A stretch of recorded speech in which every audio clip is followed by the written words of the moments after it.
one of the things that really moved me was the onset of mental illness, or the development, or rather, um, what's the best word for it?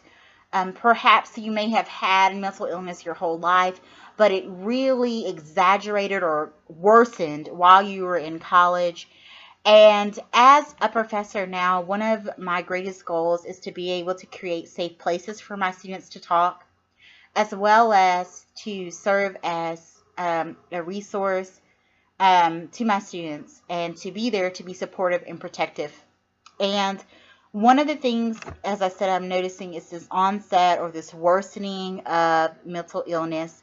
And I have always been very curious. I know for me, what would have been fundamental or life changing in the way I went about my college days.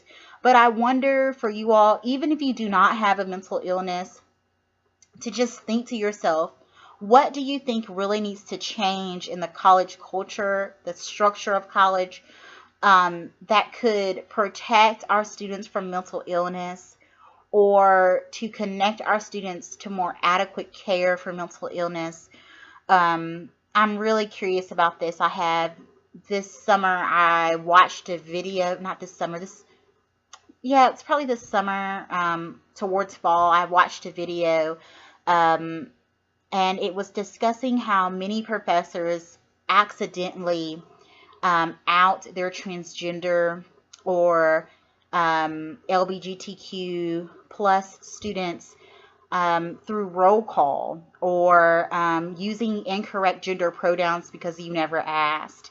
And it just really made me think to myself, how many other times are we opening up our students to vulnerabilities that then we're not getting them to good resources to help them once we've accidentally perhaps outed a student, or um, created a traumatic event for a student in other ways. And so that's kind of sparked the question that I'm asking this week, as well as some of the other things that I'm seeing. I know a lot of you guys work full-time jobs and are parents and are going to school, and it just seems like a whole lot to try to be a student full-time too.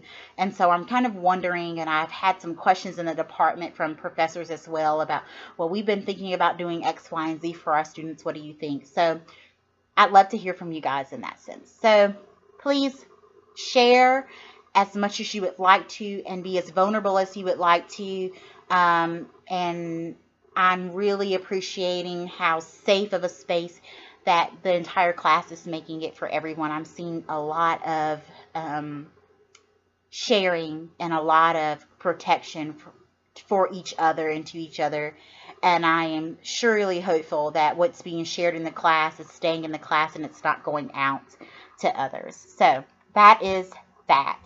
Um, let's see. I will be sending out an extra credit opportunity. A professor or a group of professors in our department is doing some research, and they have a questionnaire that they need filled out by the student body. So I'm going to send that out to you guys. And if you complete it, you'll get extra credit. I'm trying to figure out exactly how you can prove to me that you completed it so I can give you your extra credit. Right now, I'm thinking maybe 10 extra points, so the equivalent of a quiz. That is a lot of points. So if you think about, the points that you may have lost throughout the semester on quizzes or discussion boards, your midterm or whatnot, 10 extra points is a lot of points in my opinion. So I think that I'm going to go with about 10 points, but I'm going to look at the length of the questionnaire and the intensity, the amount of time you need to spend on it to finalize that decision. And I'll be sending that out to you soon. So please don't email me and ask me what I'm going to send you the extra credit. I will send it as soon as I figure out how many points it's going to be worth, when it needs to be turned in by, and how you can prove to me that you've completed it. So just be on the lookout for that. I'm thinking, what else? Oh, your gratitude journals are due this week. Please turn in your gratitude journals. I'm seeing some people are not turning them in and may not be keeping up with the correct assignment. Again, this is an assignment that you're supposed to be keeping track of what you're joyful and gracious for. I'm sure that for week 7, I'm going to see a whole lot of I'm really grateful for the midterm being over. In that sense. And you guys, just take it a little deeper. If, as you got to see my dog walk across the screen, I could go on and on and on to you about why my dog is so important to me in my life and how coming home to her is really important. So I really hope that you guys will dig a little deeper in the third part of doing your gratitude journals and really be vulnerable and share with me how you really feel. So and why these moments or people or things are bringing you so much gratitude and joy and happiness. So that is that.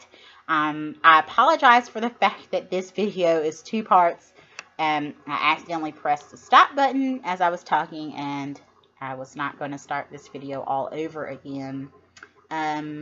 So be on the lookout for the announcement that the extra credit is available. What I will probably do is once I figured all of that out, I will add at the very bottom of the module for this week or next week, if it's next week that I get all the details figured out, at the very bottom, extra credit opportunity, when it's due, how many points it's going to be, and how you have to prove to me that you completed it. So that will be that. I really enjoyed meeting so many of you during testing week.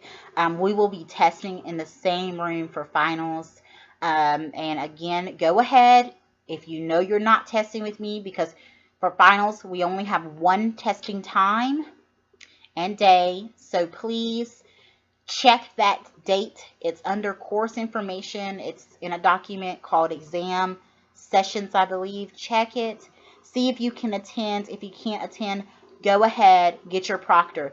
And I mean that now because there are going to be a lot of people taking finals at the very same time. So please go ahead and get your proctor now and go from there. So that is all I have to say, I believe. If not, I will send you out announcements. And I look forward to reading what you all have to say about improving the college culture and structure for our students so it can be a more meaningful time for our students. So thank you. If you need me, please utilize your question and answer discussion board or email me.